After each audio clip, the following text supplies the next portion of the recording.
আমার ভিতরে শান্তি নাই গো নবী, শান্তি নাই, পেরেশানি আর পেরেশানি। আল্লাহ নবী বলেন কিসের পেরেশানি বলো? যুবক বলতেছে নবী গো, পেরেশানির কারণ হলো আল্লাহ আমাকে এখন অনেক সম্পদের মালিক আল্লাহ আমাকে বানাইছেন। টাকা পয়সার কোনো অভাব নাই, সম্পদের কোনো অভাব নাই।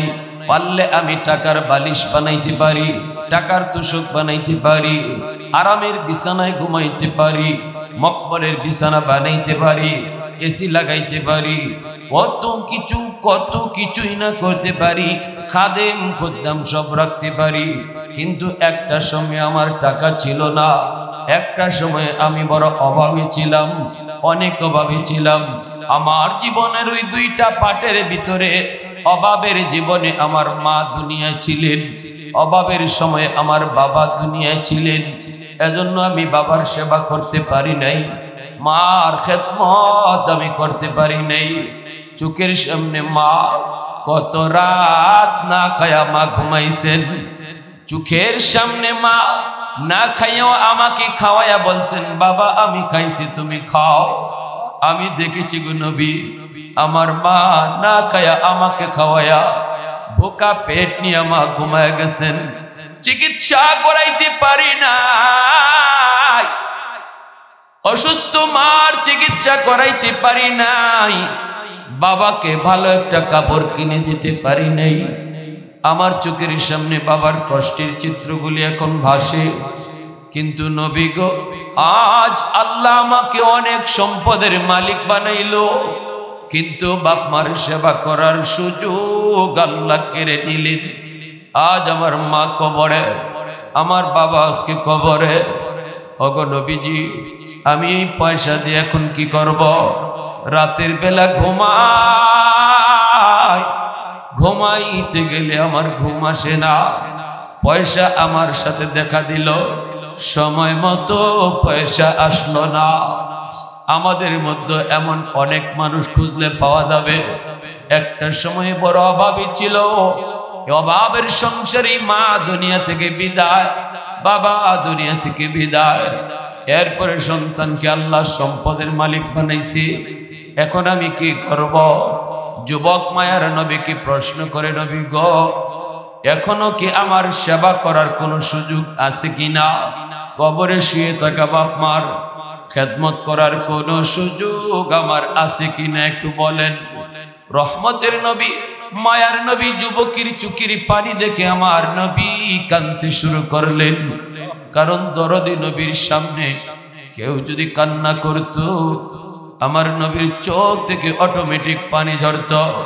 নবী কান্দেন আর বলেন, যুবক, আমি নবীও তোমার মতো জন্মের আগে বাবা হারাইছি, জন্মের আগেই বাবা হারাইছি। আব্বা ডাক দিলে কত মজা লাগে মুখে, আমি নবী তা জানি না।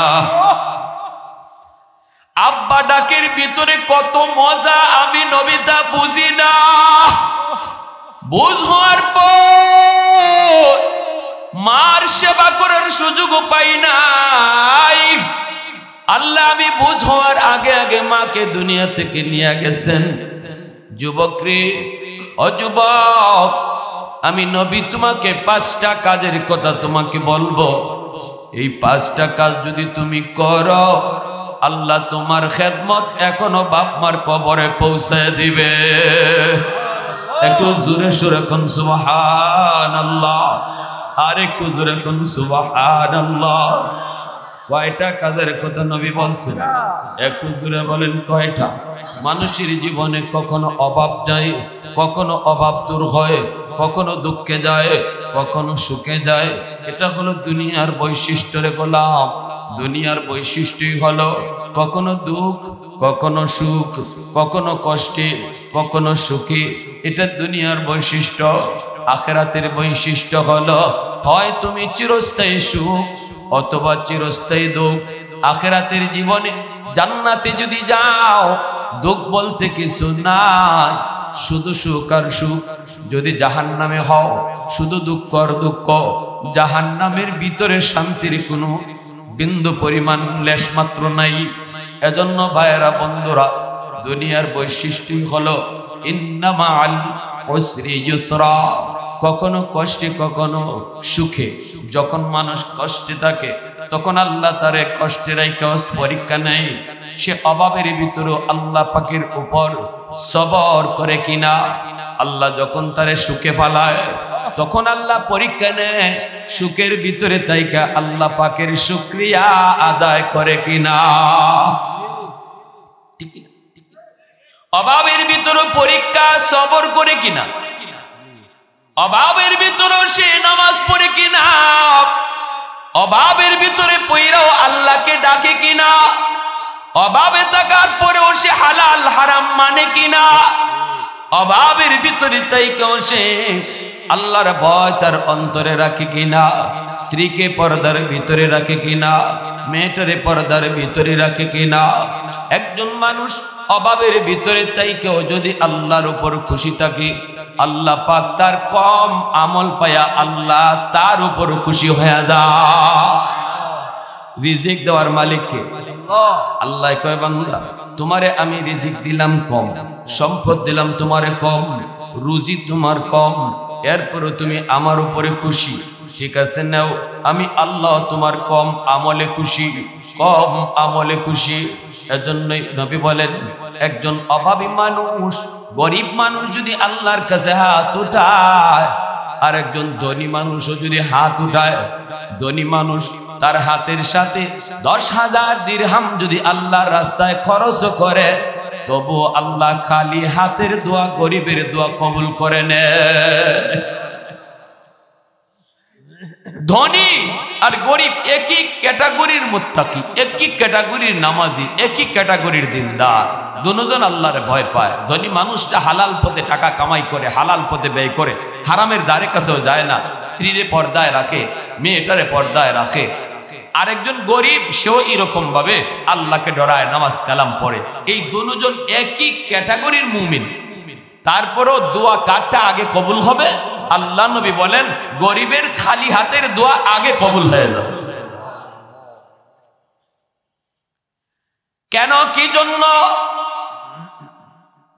শুধু এতটুকু নয়, এতটুকু নয়, আল্লাহ নবী রহমতের নবী, এজন্যই তিনি বারবার দোয়ার ভিতরে তিনি বলতেন আল্লাহুম্মা আহয়িনি মিসকিনা ওয়া আমিতনি মিসকিনা ওয়াহশুরনি ফি জুমরাতিল মাসাকিন। এজন্যই নবী বলতেন আল্লাহ তুমি আমাকে দুনিয়াতে গরিবী হালতে রাখো, আল্লাহ গরিবী হালতে আমি নবীকে তুমি মরণ দিও, আল্লাহ গরিবী হালতে হাসরের মাঠে গরিবদের সাথেই আমি নবীরে উঠাইও। এজন্যই আল্লাহর নবী বলছেন সর্বপ্রথম আমি যখন জান্নাতে ঢুকব, ওই দিন জান্নাতে আমি নবীর সাথে আমার উম্মতের যারা থাকবে তারা জানো নাকি, ওয়া মাই ফুকারাউল মুসলিমিন। নবী বলেন আমার উম্মতের ভিতরে যারা গরিবী হালত আল্লাহকে ভয় করে চলছে, ওই মানুষগুলাই হাসরের মাঠে সবার আগে আমি নবীর সাথে জান্নাতে ঢুকবে।